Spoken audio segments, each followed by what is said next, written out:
Habang tumatagal ay lalong umiinit ang mga nangyayari sa ating bansa at unti-unti nang lumalabas at nauungkat kung anong klaseng pag-uugali ng isang tao o politiko na isa sa mga nagpapabago ng kanilang pamumuhay ay dahil sa mga ganitong uri ng negosyo sa mga proyekto na nagmumula sa gobyerno.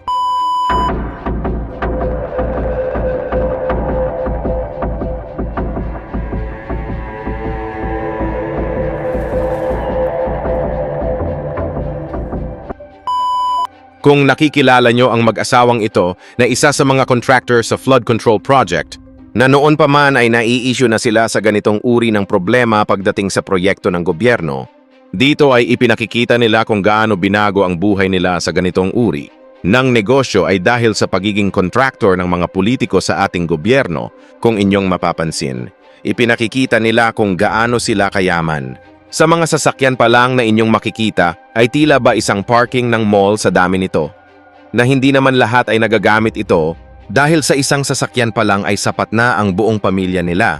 Isa ito sa pagpapakita na yumaman sila sa pamamagitan ng negosyong ito. Kung mag-iisip ka ng ilang beses, aanhin mo ang ganitong kadaming sasakyan na sa bawat isa nito milyong-milyong halaga na maaari mong maitulong sa mga naghihirap na pamilya. Ito ba ay pagpapakita na sakim sila sa kayamanan at sagana sila sa karangyaan, na hindi sila nag-iisip kung ano ang mas mahalaga, kahit walang kwenta binibili nila dahil marami silang pera. Ano yung naging parang gateway para gumanda ang buhay ninyo? Nung nag-DPWH kami. Ayan, okay. Paano yan? Yes. Paano kayo nakapasok doon? Bali, nakapasok kami doon, nagbid lang at saka nagkaroon ng opportunity at ginanda lang namin po ang gawa namin. Mga gano'ng kadaming project nyo sa isang taon? Noong time sa na yun, gobyerno? parang 10 yata, masaya na tayo. O parang dati noon, pag umabot na kami ng mga 50 million. Wow. Na maliliit. Na maliliit, na maliliit parang sama-sama. Oo. 4M, 5M, parang accumulated. Masayang-masaya na kami. Oo. Tila nasa spotlight na naman ang kontrobersyal na mga diskaya matapos may ulat na ang top 2 and 3 sa 15 companies na nakasungkit ng mga flood control project ay pagmamayari umano ng kanilang pamilya. Yan ang Alpha and Omega General Contractor and Development Corporation na na-awardan ng halos 7.5 billion pesos worth of flood control projects mula 2022. At ang St. Timothy Construction Corporation na naka-corner ng 7.3 billion pesos worth of contracts. Sa labas ng top 15 companies na inilahad ni PBBM, matatanda ang pagmamayari rin ng mga diskaya ang St. Gerard Construction na base sa sumbong sa Pangulo website nakatanggap din ng 2.3 billion pesos worth of contracts sa flood control. Kung susumahin ang kinita ng tatlong kumpanya, aabot sa 17.1 billion pesos ang natanggap ng mga diskaya mula sa pamahalaan. Ang mag-asawang Sara at Curly Diskaya ang may-ari ng St. Timothy Construction Corporation.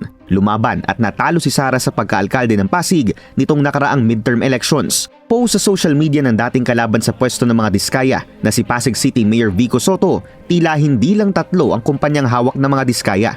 Base sa calling cards na ito, at least 9 na kumpanya ang konektado sa pamilya. Bukod sa naunang tatlo, pagmamayari rin daw ng mga Diskaya ang St. Matthew General Contractor and Development Corporation, Great Pacific Builders and General Contractor, YPR General Contractor and Construction Supply, Amethyst Horizon Builders, Waymaker OPC, at ang Elite General Contractor and Development Corporation. Ang kanilang pagyaman ay nababalot din ng mga pagdududa at sa mga isyu ng kinasasangkutang anomalya ng flood control project. Ano man ang kanilang gawin lalabas at lalabas pa rin ang katotohanan sa likod nito. Noon pa man ay nagiging mainit sila kay Mayor Vico dahil sa paglabag nila sa batas ng lungsod ng Pasig. Ang kanilang kayamanan ang nagbibigay sa kanila ng lakas ng loob upang gawin ang kanilang kagustuhan kahit hindi tama ang resulta nito sa patakaran ng isang lungsod na pinatutupad nito, na siyang naging dahilan kung bakit mainit sila sa paningin ng mayor ay dahil sa bagay na ito. Inaamin nyo sa akin na yung construction ng 5th floor hindi kasama sa permit ninyo. Ang construction sa buong lote na ito, walang building permit. Construction dun sa kabilang lote, wala ako nakikita ng building permit. Kasi dapat nakapaskil po yan. At inaamin ninyo na under process pa lang po siya.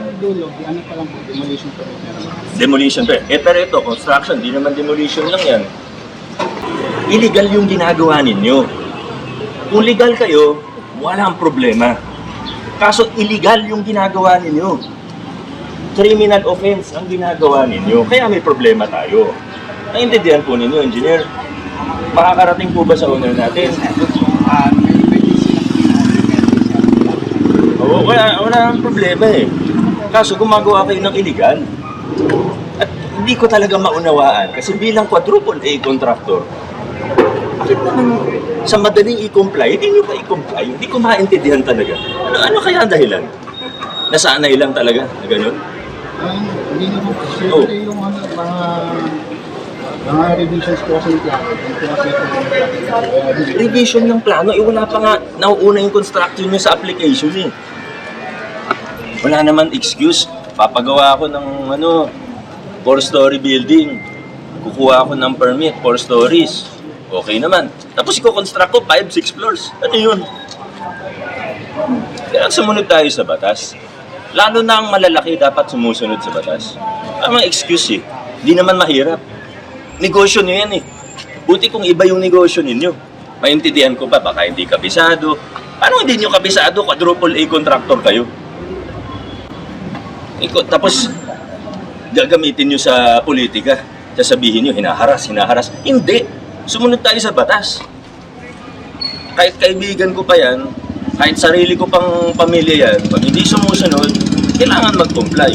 Ayaw mag-comply, matigas ang mukha, kakasuhan namin. Ano gusto niyo mangyari ngayon? Pinapatuloy na po ng wala. Patigil namin po muna yung... Kung hindi ko papapuntahan. Kung hindi ko papuntahan mismo, hindi pa kayo titigil eh. Kasi napapuntahan ko na to. Pero kita ng sarili kong mata nung dumaan ako, may gumagawa. May mga ilang uri ng politiko ang negosyante na pinapasok ang politika upang magamit nila ang pondo sa kanilang negosyo, lalo na't sa mga proyekto, na nagiging dahilan ng paglaki ng kanilang income dahil sa kapangyarihan. Kaya buksan ang inyong isipan sa mga nangyayari. Kilalanin niyong mabuti ang ganitong uri ng mga politiko dahil ang layunin nila ay pangsarili nilang interes sa pagyaman at hindi para sa taong bayan. Dahil kung talagang may malasakit sila sa taong bayan, hindi magkakaganito ang ating bansa. Dahil kung ang pondo ng bayan ay nagagamit sa tamang pamamaraan, marami ng proyekto ang napapakinabangan ng tao na matibay at walang depektibo. Ito po ang Mark My Channel na naghahatid sa inyo ng mga kwentong may kaalaman. Follow nyo ako para makagawa pa ako ng mga ganitong content para sa inyo. Like nyo at magkomento.